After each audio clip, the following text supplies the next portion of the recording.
When I speak to men, they say I'm unhappy or I need to be happier. I think that's absolutely the wrong frame of life. You're a man, you have duty, you have honor, you have things you should be doing regardless of how you feel. And the people who are perma-obsessed with happiness or sadness, I just think it's the wrong paradigm to view the lens of life. I think you should get up and do what needs to be done.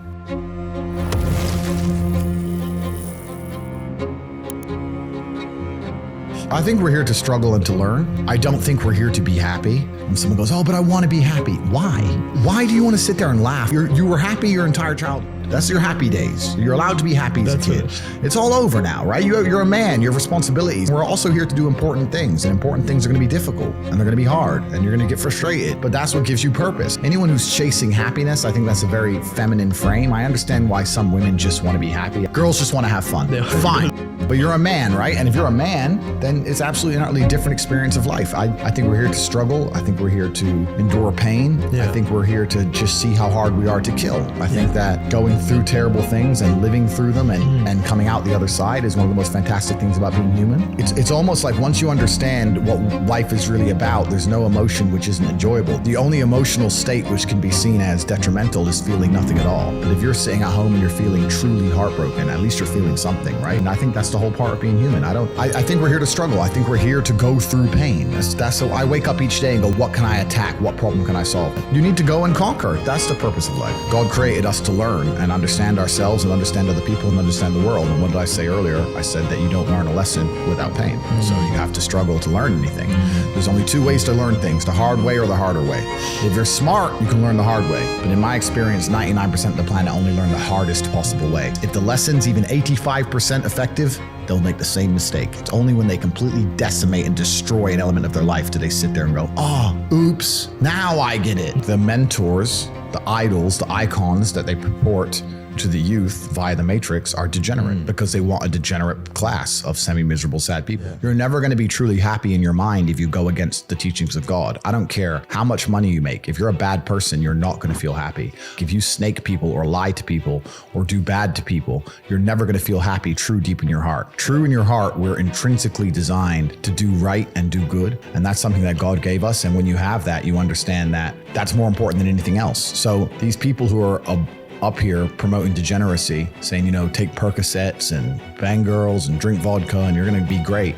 I drink. I'm not saying I don't drink, but that's not my message, right? Yeah. And I don't believe in the societal paradigms in which they have tried to construct this idea of happiness. I don't believe or subscribe to the way that happy and sad is currently understood by the masses of the population. I think if you are anything less than absolutely distraught, you are happy. You're a version of happy. It's like saying gray is a version of black, right? No matter how light the gray is, you can still call it a version of black. And unless you've gone through an event, which hopefully doesn't happen too often, like the passing of a family member or something that's truly destructive and detrimental to your mindset, besides these events, you should be happy. If you're not crying or paralyzed in silence due to the absolute magnitude of a detrimental circumstance or the absolute magnitude of a negative event, then you are a version of happy. So I am always happy is the short answer. I don't believe in not being happy. I don't believe in not saying to myself I'm happy. I'm always a version of happy. And this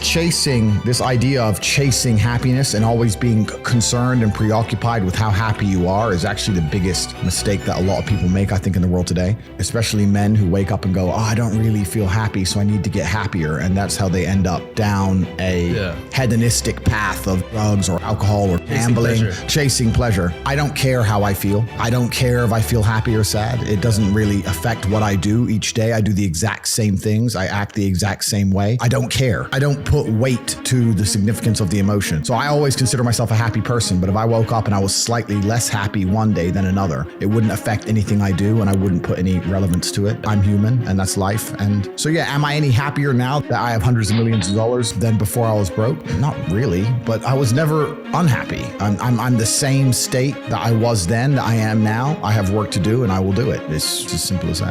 Well, also there's no light without dark and there's no joy without pain. You can't have a rainbow without a little rain. Exactly. And no matter how hard you chase pleasure and happiness, there's going to be dips and troughs in between. There's going to be come downs and downtrends. And you're going to have the juxtaposition between that time you were laughing your head off and acting giddish like a child and the time that you feel depressed as such. And I think it's much better to just adopt a very disciplined, stoic mindset. I'm always the same base level of happy regardless. If I lost all of my money today, I would be the same happy. If my net worth quadrupled, I'd be the same happiness. As long as I am alive, which is a struggle, unfortunately, in the current climate, but as long as I'm alive and the people I care about and love are alive, as long as God gives me the honor of doing my duties and providing for the people I care about, as long as I get to wake up and know that there's a whole bunch of people in the world who need me and I get to work hard to please them and do good for society and good for the world, then I'm a vessel of God and I'm happy enough to survive. That's all I look at it as. I don't ever consider how do I feel. That doesn't cross my mind. I have things to do. If you're not proud of yourself, you probably don't deserve to be proud of yourself, so you're not going to feel happy. And you just talked about confidence. Confidence comes from competence. The reason I'm confident is because I'm good at everything. If I'm unhappy with something and I'm uncomfortable with something, I fix it. That's endless motivation. That's endless fuel for the fire.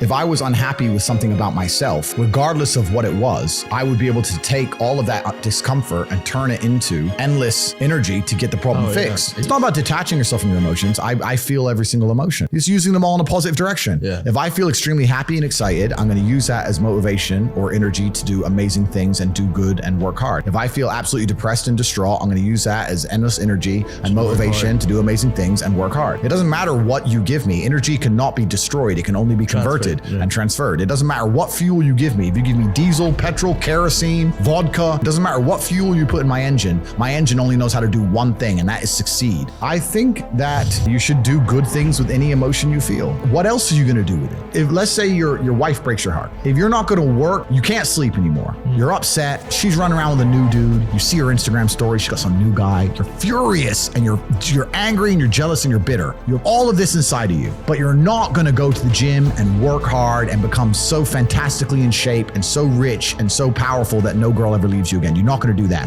What are you going to do with it? Text her? Try and explain to her. She doesn't care. So what are you going to do with all of that inside of you if it's not positive? Well, it's going to consume you and you're going to end up self-destructive, or you're going to embarrass yourself, or you can take all of that and put yourself in a position where it never happens to you again. I have endless sources of power. I can sit here right now and recall events that will prevent me from sleeping for 2 to 3 days. That gives me a superpower that other men do not have.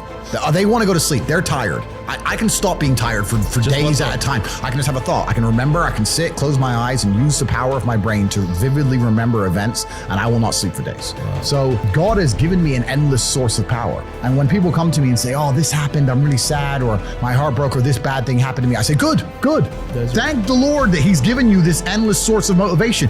You're wasting it. That's your problem, but it's been given to you. Nitrous oxide has been given to you. You just have to use it in the correct way.